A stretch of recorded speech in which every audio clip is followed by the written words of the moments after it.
सूरज एक साधारण परिवार का लड़का था। कई बार नौकरी पाने की कोशिश की, कुछ बड़ा करने की कोशिश की, लेकिन हर बार असफल रहा।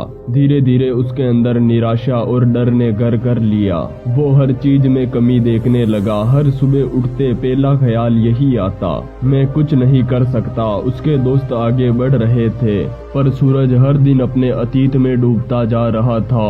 कभी अपने कमरे में अकेला बैठकर सोचता, शायद मेरी किस्मत खराब है। एक दिन सूरज थका हारा शहर से दूर एक छोटे से मंदिर में चला गया। वहाँ पर एक बूढ़े गुरुजी थे, शांत चेहरे वाले। उनकी आंखों में जैसे कोई गहरी दुनिया छुपी थी। सूरज ने उनसे कहा, गुरुजी, मैंने बहुत कोशिश की है लेकिन कुछ नहीं हुआ। अब मेरे अंदर सिर्फ डर और हार है।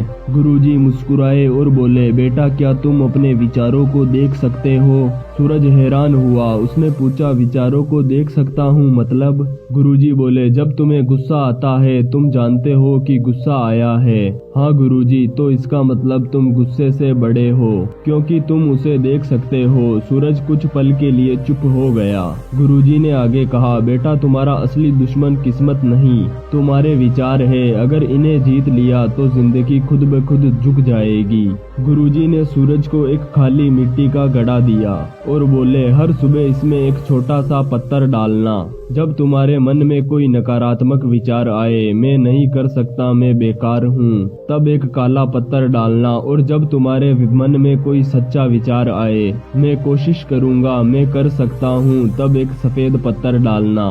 और फिर 7 दिन बाद मेरे पास वापस आना। पहले दिन सूरज ने देखा घड़े में ज्यादातर काले पत्थर थे। हर समय उसके मन में नकारात्मकता भरी रहती थी। वो खुद से झूठ बोल रहा था कि वो बदल नहीं सकता। लेकिन धीरे धीरे दिन बीतते गए। हर बार जब उसने सफेद पत्थर डाला, उसे अंदर से एक हल्की सी उम्मीद महसूस हुई। धीरे धीरे वो अपने विचारों पर नजर रखने लगा। उसने महसूस किया, किसी और को नहीं बल्कि खुद को समझने की जरूरत है। और फिर 7वां दिन आया। सूरज गुरुजी के पास लौटा। उसके हाथ में वही मिट्टी का घड़ा था, लेकिन इस बार कुछ अलग था। घड़े में ज्यादातर सफेद पत्थर थे। गुरुजी ने मुस्कुराकर कहा, अब तुम समझ गए बेटा, परिवर्तन बाहर से नहीं अंदर से शुरू होता है। सूरज को अब एहसास हो गया था कि जिंदगी को बदलने के लिए पहले सोच को बदलना पड़ता है, लेकिन गुरुजी की असली प्रतीक्षा अभी बाकी थी, जहां पर सूरज को अपने भीतर के तूफान से लड़ना था। सूरज अब पहले जैसा नहीं रहा। वो हर सुबह जल्दी उठता, ध्यान करता और अपने विचारों को देखता। धीरे धीरे उसके चेहरे पर आत्मविश्वास लौटने लगा। लेकिन तभी जिंदगी ने एक बार फिर से झटका दिया। एक दिन उसे पता चला कि उसकी माँ की तबीयत बहुत ज्यादा खराब है। डॉक्टर ने कहा कि इलाज महंगा है और सूरज के पास इतने पैसे नहीं थे। वो टूटा नहीं, पर फिर से उसका मन डगमगाने लगा। वो रात भर जागकर ये सोचता रहा कि अगर मैं असफल हो गया तो, अगर मेरी माँ को कुछ हो गया तो। लेकिन इस बार फिर से गुरुजी के शब्द उसे याद आए, विचार तुम्हारे नौकर है, मालिक नहीं। सूरज ने गहरी सांस ली और बोला, मैं डर नहीं, भरोसा चुनूंगा। अगले ही दिन सूरज ने अपने पुराने दोस्तों से संपर्क किया और वो छोटे छोटे काम करने लगा। ट्यूशन, ऑनलाइन फ्रीलांसिंग, जो भी वो कर सकता था वो काम करते गया।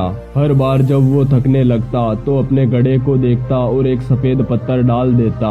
वो खुद को याद दिलाता, हर कदम चाहे छोटा ही क्यों न हो, बदलाव की तरफ एक कदम है। धीरे धीरे माँ का इलाज शुरू हुआ। कुछ महीनों बाद वो ठीक हो गई और उस दिन सूरज ने समझा, सकारात्मक सोच सिर्फ शब्द नहीं, एक शक्ति है। कई महीनों बाद सूरज फिर से उसी मंदिर में गया।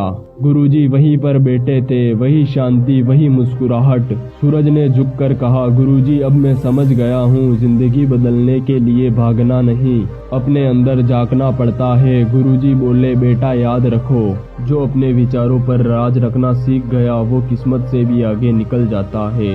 सूरज ने पूछा, अगर फिर से डर लगने लगे तो? गुरुजी मुस्कुराए, तो याद रखना, डर हमेशा भविष्य में रहता है और शांति हमारे वर्तमान में। सालों बाद सूरज ने खुद का एक छोटा सा मोटिवेशनल सेंटर खोला, जहां पर वे युवाओं को सिखाने लगा कि ये सफलता अंत नहीं बल्कि शुरुआत होती है अंदर से परिवर्तन की। वो हर समय अपने पुराने मिट्टी के घड़े को देखता, वो मुस्कुराता और धीरे से कहता, परिवर्तन बाहर से नहीं, हमेशा अंदर से होता है।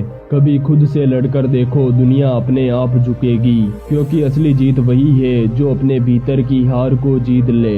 ये कहानी सिर्फ सूरज की नहीं, ये हर उस इंसान की कहानी है जो हार मानने से पहले अपने अंदर झांकने की हिम्मत करता है। धन्यवाद। अगर आपको ऐसी ही मोटिवेशनल स्टोरियां सुनना पसंद है तो हमारे चैनल को सब्सक्राइब जरूर करना।